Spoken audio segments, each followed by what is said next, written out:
Hello students, today we going on unit periodic table lecture number 6।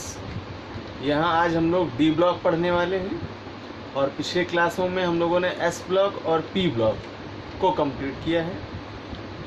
जहाँ S block की position periodic table में left side है यानी बाईं ओर है, जबकि पी ब्लॉक की पोजीशन पीरियोडिक टेबल में राइट साइड है अर्थात दाईं ओर स्थित है। एस ब्लॉक के 2 ग्रुप्स हैं, फर्स्ट ए और सेकंड ए, जबकि पी ब्लॉक के 6 ग्रुप हैं, third A, fourth A, fifth A, 6 A, 7th A and 0 group. और अब आज हम लोग पढ़ने चल रहे हैं डी ब्लॉक। इसकी पोजीशन पीरियोडिक टेबल में एस और पी ब्लॉक के मिड में है, अर्थात एस ब्लॉक और पी ब्लॉक के मध्य में डी ब्लॉक के तत्वों को स्थान प्रदान किया। तो डी ब्लॉक को 10 ग्रुप्स में क्लासिफाइड किया गया है, because the maximum number of electron in D cell is 10 electrons. तो 2 वर्ग एस ब्लॉक के, 6 ग्रुप्स पी ब्लॉक के और 10 ग्रुप्स डी ब्लॉक के। अगर इनको एडिट करें तो पीरियोडिक टेबल में वर्गों की संख्या 18 प्राप्त हो जाती है। तो ये जो 10 कॉलम्स हैं, ऊर्ध्वाधर खड़े कॉलम्स हैं, इनका सबसे पहले नॉमिनेशन जान लेते हैं कि किस ग्रुप को क्या कहा गया। स्टार्टिंग इनकी पी ब्लॉक की तरफ से होती है, फर्स्ट बी और सेकंड बी राइट साइड में स्थित हैं। देन एस ब्लॉक की तरफ से third B, fourth B, fifth B, sixth B, 7th B और 8, 9, 10 कॉलम्स को यानी वर्ग को कॉमनली 8 ग्रुप में कन्वर्ट किया गया। उसका रीज़न मैं आपको इनकी प्रॉपर्टीज़ में एक्सप्लेन करूँगा। First we define what are D block elements by the basis of electronic configuration। Normally अगर हम इनका विन्यास करें तो चूंकि मैंने कहा कि डी में अधिकतम इलेक्ट्रॉनों की संख्या 10 है, तो इसलिए कॉन्फ़िगरेशन होगा ND1 से ND10, अर्थात आवर्त सारणी के वे तत्व जिनका सामान्य इलेक्ट्रॉनिक विन्यास ND1 से ND10 प्राप्त होता है, डी ब्लॉक के तत्व कहलाते हैं।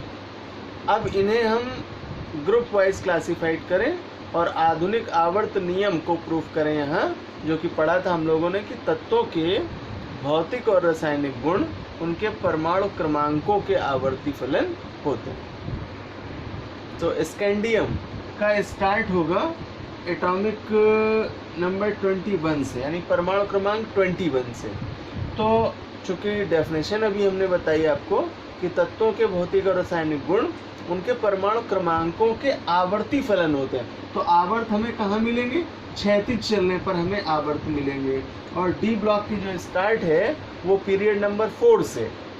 तो period number 4, 5, 6 and 7, 4 periods are present here, अर्थात 4 आवर्तों में इन तत्वों को वितरित किया गया। तो अब हम अगर इनका एटॉमिक नंबर के आधार पर डिस्ट्रीब्यूशन देखें तो क्षैतिज चलने पर हमें आवर्त मिलते हैं और आवर्तों में ये तत्व परमाणु क्रमांक के बढ़ते क्रम में व्यवस्थित किए गए। तो स्कैंडियम का 21, then titanium 22, vanadium 23, chromium 24, manganese 25, iron 26, cobalt 27, nickel 28, copper 29 and Zn 30। तो यहाँ से हम लोग देख पाते हैं कि इसी सीक्वेंस में ये एलिमेंट्स प्रॉपरली सेटअप किए गए। तो जो मेंडलीव की डिफेक्ट्स थी उसको यहाँ दूर करके इस टेबल को व्यवस्थित रूप से यानी सिक्वेंसली एलिमेंट्स को पुटअप किया गया और किसी भी प्रकार से यहाँ कोई रिक्त स्थान नहीं छोड़ा गया। तो यहाँ देख रहे हैं हम लोग कि क्षैतिज चलने पर तत्वों को उनके परमाणु क्रमांकों के बढ़ते हुए क्रम में व्यवस्थित करते हैं। Specially classified elements in D block. तो यहाँ सबसे पहले हम फर्स्ट बी और सेकंड बी के एलिमेंट्स को क्लियर करें। These are known as coin metals. इन्हें हिंदी में मुद्रा धातु कहते हैं। और ये वे एलिमेंट्स हैं जिनका उपयोग यानी यूज कॉइन फॉर्मेशन के लिए करते हैं, मुद्रा निर्माण के रूप में करते हैं, इसलिए इन्हें मुद्रा धातु कहते हैं। और इनमें से स्पेशली आने वाले जो एलिमेंट्स हैं वो कॉपर है, सिल्वर है, गोल्ड है, और Zn है, कैडमियम है और मरकरी है। तो इन एलिमेंट्स में से स्पेशली हम लोग देख पाते हैं कि कॉपर का, सिल्वर का और गोल्ड का मैक्सिमम उपयोग किया जाए। नाउ कॉमनली 8th ग्रुप की बात करें, 8, 9, 10 3 groups elements are present here. यहाँ इन्हें हम प्रारूपिक या निरूपक तत्व कहते हैं। रीज़न कि इस ग्रुप के जो फर्स्ट एलिमेंट्स हैं ये अपने ग्रुप के लिए ही लीडर हैं और लीडरशिप करते हैं, अर्थात प्रतिनिधित्व करते हैं, और बाकी के एलिमेंट्स जो हैं इनके जैसे प्रॉपर्टीज़ को फॉलो करते हैं, तो इसलिए इन्हें प्रारूपिक या निरूपक तत्व कहते हैं। Then 3rd B, 4th B, 5th B, 6th B and 7th B, ये जो कॉलम्स हैं स्पेशली हाईलाइट किए गए हैं ट्रांजिशन एलिमेंट्स, अर्थात इन्हें संक्रमण तत्व कहते हैं या ट्रांजिशन एलिमेंट्स कहते हैं। In 3rd B group, S block की तरफ से जो 3rd बी ग्रुप स्टार्ट होता है, इसमें से 6th पीरियड में आने वाला 3rd बी ग्रुप का पहला एलिमेंट है लेंथेनम। सिंबल रिप्रेजेंट करते हैं La से, और इसका परमाणु क्रमांक 57 होता है।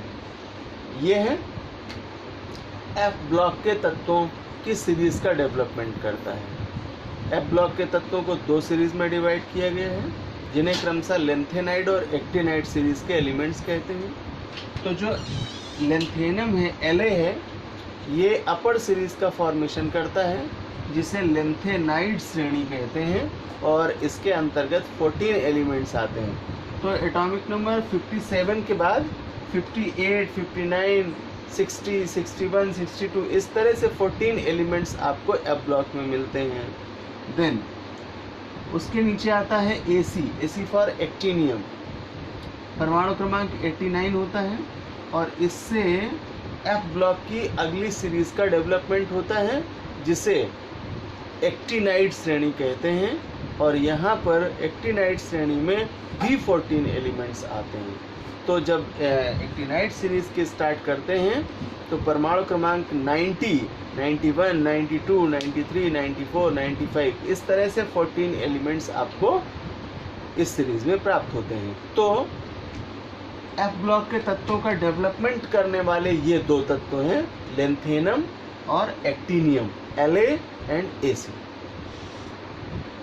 अब हमने अभी हाईलाइट किया यहाँ पर ट्रांजिशन एलिमेंट्स को, यानी संक्रमण धातुओं को।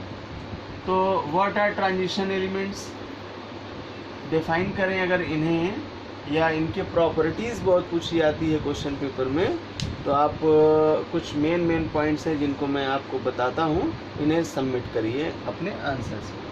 फर्स्ट पॉइंट, डी ब्लॉक के वे तत्व जिनके अंतिम डी उपकोष आंशिक रूप से इलेक्ट्रॉनों से भरे होते हैं, वे ट्रांजिशन एलिमेंट्स कहलाते हैं। ये तो एक तरह से डिफाइन किया हमने इन्हें, और जब हम प्रॉपर्टीज़ की स्टडी करते हैं, then first priority in properties, transition elements have the capacity for the formation of colourful ions, अर्थात संक्रमण तत्वों में रंगीन आयनों के निर्माण करने की क्षमता पाई जाती है। ना in second point, in transition elements more than active elements are present, अर्थात रासायनिक क्रियाशीलता की दृष्टि से संक्रमण तत्वों के अंतर्गत आने वाली धातुएं बहुत ही महत्वपूर्ण होती हैं और क्रियाशील। Now next point, in transition elements some elements are used as a catalyst, अर्थात ट्रांजिशन एलिमेंट्स के अंतर्गत, संक्रमण धातुओं के अंतर्गत कुछ धातुएं उत्प्रेरक के रूप में प्रयोग की जाती हैं, कैटेलिस्ट की भांति प्रयोग की जाती हैं, जो विभिन्न प्रकार की रासायनिक अभिक्रियाओं के होने में मदद करती हैं। तो इस प्रकार से डी ब्लॉक के तत्वों को ट्रांजिशन एलिमेंट्स कहते हैं, जबकि मैंने आपको इसमें दो एलिमेंट्स हाईलाइट किए, एक लेंथेनम La और दूसरा एक्टिनियम Ac। चूँकि इनसे एफ ब्लॉक के एलिमेंट्स का फॉर्मेशन होता है, इसलिए एफ ब्लॉक के एलिमेंट्स को इंट्रा ट्रांजिशन एलिमेंट्स कहते हैं या आंतरिक संक्रमण तत्व कहते हैं। तो बहुत अंतर है इन दोनों वर्ड्स में। जब कभी क्वेश्चन में आपको पूछे कि संक्रमण तत्व क्या है, तो आप डी ब्लॉक के तत्वों के बारे में एक्सप्लेन करिए, और जब पूछे आंतरिक संक्रमण तत्व या इंट्रा ट्रांजिशन एलिमेंट्स, देन आप एफ ब्लॉक के एलिमेंट्स का कॉन्सेप्ट क्लियर कीजिए। तो इस प्रकार स्टूडेंट्स हम लोगों ने एस ब्लॉक, पी ब्लॉक और डी ब्लॉक पीरियोडिक टेबल में कंप्लीट कर लिया है। नेक्स्ट क्लास में हम लोग एफ ब्लॉक को कंप्लीट करेंगे, और एफ ब्लॉक कंप्लीट हो जाने के बाद हम लोग इस पूरी पीरियोडिक टेबल को एडिट करके पढ़ेंगे और एक साथ इस मॉडर्न पीरियोडिक टेबल का स्टडी करेंगे।